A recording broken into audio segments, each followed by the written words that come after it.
ఏమన్నా మీరు మాకు అవన్నీ అప్రస్తుతం. ఎవరికి ఇవాళ తెలుగుదేశం కూటమి ప్రభుత్వం అధికారం ఉంది, ఎవరికి డిప్యూటీ చీఫ్ మినిస్టర్ మాకెందుకు, ఎవరికి ఇంకో పార్టీ పోర్ట్ఫోలియో ఇస్తే మాకెందుకు, ఎవరికి ఇంకోటి వాళ్ళు ఇచ్చిన డిప్యూటీ చీఫ్ మినిస్టర్ కానీ ఇచ్చిన పోర్ట్ఫోలియో ఉన్న మంత్రులు కానీ వాళ్ళు సక్రమంగా పనిచేస్తారా లేదా, ఒకవేళ ఎక్కడైనా ఇబ్బందులు జరిగితే ఇప్పుడు మన రాష్ట్రంలో విద్యా విధానంలోనే ఇంగ్లీష్ మీడియం గురించి వచ్చింది. ఇంగ్లీష్ మీడియం కాదన్నారు. ఇంగ్లీష్ మీడియం వల్ల నష్టమని నా పిల్లలు మాత్రం ఇంగ్లీష్ మీడియం చదవచ్చు,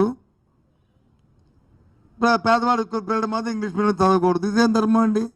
దాన్నే మేము మాట్లాడతాం తప్ప ఎవరు XYZ ఎవరున్నా ఒకటే.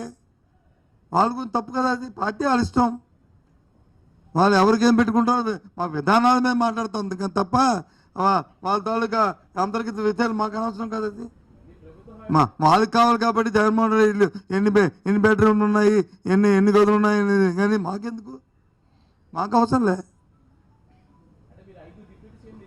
మేము ఇచ్చాం తప్పే ఉంది, మా మీద అది. ఇప్పుడు వాళ్ళు 2 ఇస్తారో 3 ఇస్తారో 1 ఇస్తారో మేము ఎప్పుడైనా విషయం ఇస్తాం, మీరు అడుగుతున్నారు. కానీ నేనైతే మాత్రం దాంట్లో నాకు వ్యక్తిగతంగా నాకు చాలా క్లారిటీ ఉంది.